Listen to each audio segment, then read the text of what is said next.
രാജ്യത്തെ വോട്ടിംഗ് യന്ത്രങ്ങളുടെ വിശ്വാസ്യത ചോദ്യം ചെയ്യപ്പെടുമ്പോൾ പ്രതിരോധിക്കാനായി ഇലക്ഷൻ കമ്മീഷൻ പുതിയ വഴികൾ കണ്ടെത്തിയിരിക്കുകയാണ്. ഇവിഎമ്മിന്റെയും തെരഞ്ഞെടുപ്പ് കമ്മീഷന്റെയും നിലനിൽപ്പിന് തന്നെ ഭീഷണിയാവുന്ന കാര്യങ്ങളാണ് രാജ്യത്ത് നടക്കുന്നതെന്ന തിരിച്ചറിവിൽ ആ വിശ്വാസ്യത തിരിച്ചുപിടിക്കാൻ മെനക്കെട്ടിറങ്ങിയിരിക്കുകയാണ് ഗ്യാനേഷും കൂട്ടരും. ഇലക്ട്രോണിക് വോട്ടിംഗ് മെഷീനുകളിലും ഇലക്ഷൻ കമ്മീഷനിലും ജനങ്ങൾക്ക് പൂർണ്ണ വിശ്വാസമുണ്ടെന്ന് വരുത്തി തീർക്കാൻ ഒരു തട്ടിക്കൂട്ട് സർവേ നടത്തി അതിന്റെ റിപ്പോർട്ടാണ് ഇപ്പോൾ പുറത്തുവിട്ടിരിക്കുന്നത്. ഡെക്കാൻ ഹെറാൾഡ് പത്രത്തിൽ പ്രധാന വാർത്തയായിട്ടാണ് ഈ സർവേ റിപ്പോർട്ട് പ്രസിദ്ധീകരിച്ചിട്ടുള്ളത്.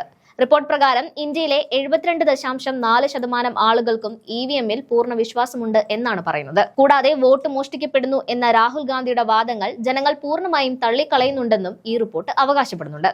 എന്നാൽ ഈ സർവേയുടെ പിന്നാമ്പുറങ്ങൾ പരിശോധിക്കുമ്പോൾ സർക്കാരും ഇലക്ഷൻ കമ്മീഷനും ചേർന്ന് നടത്തുന്ന വലിയൊരു ഒത്തുകളിയുടെ തെളിവുകളാണ് പുറത്തുവരുന്നത്. ഈ സർവേ റിപ്പോർട്ട് തയ്യാറാക്കിയിരിക്കുന്നത് നരേന്ദ്രമോദിയുടെ ഏറ്റവും അടുത്ത വിശ്വസ്തനായ ഒരാളാണ് എന്നതാണ് ഏറ്റവും വലിയ വിരോധാഭാസം. മൈസൂരു ആസ്ഥാനമായി പ്രവർത്തിക്കുന്ന ഗ്രാം എന്ന NGO ആണ് ഈ സർവേക്ക് പിന്നിൽ.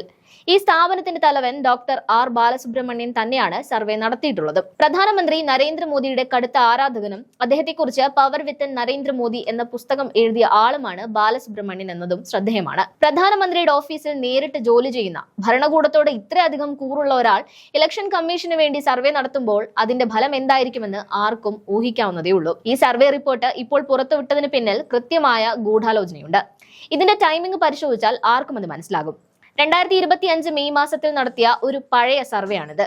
എന്നാൽ വോട്ട് മോഷണത്തെക്കുറിച്ചുള്ള നിർണായക തെളിവുകളും വോട്ടർ പട്ടികയിലെ ക്രമക്കേടുകളും രാഹുൽ ഗാന്ധി വാർത്താ സമ്മേളനങ്ങളിലൂടെ പുറത്തുവിട്ടത് 2025 ഓഗസ്റ്റിലാണ്. അതായത് വോട്ടർ പട്ടികയിലെ തിരിമറികളെക്കുറിച്ച് ജനങ്ങൾ അറിയുന്നതിന് മാസങ്ങൾക്ക് മുൻപേ തയ്യാറാക്കിയ റിപ്പോർട്ടാണ് ഇപ്പോൾ പുതിയ ആരോപണങ്ങൾക്കുള്ള മറുപടിയായി ഇലക്ഷൻ കമ്മീഷൻ പൊടി തട്ടിയെടുത്തിരിക്കുന്നത്. വോട്ടർ പട്ടികയിൽ ഒരേ ആളിന് തന്നെ 20ഓളം വോട്ടുകൾ എങ്ങനെയുണ്ടായി എന്ന ചോദ്യത്തിന് മറുപടി നൽകാതെ പഴയൊരു സർവേ കാണിച്ച് ജനങ്ങളെ പറ്റിക്കാനാണ് കമ്മീഷൻ ഇപ്പോൾ ശ്രമിക്കുന്നത്. ഈ സർവേയുടെ വിശ്വാസ്യതയെ ചോദ്യം ചെയ്യുന്ന മറ്റൊരു വസ്തുത ഇതിലെ സാമ്പിൾ സൈസ് ആണ്. കോടിക്കണക്കിന് വോട്ടർമാരുള്ള ഇന്ത്യയിൽ വെറും 5000 പേരിൽ നിന്ന് മാത്രം അഭിപ്രായം തേടിയാണ് ഈ റിപ്പോർട്ട് തയ്യാറാക്കിയിരിക്കുന്നത്.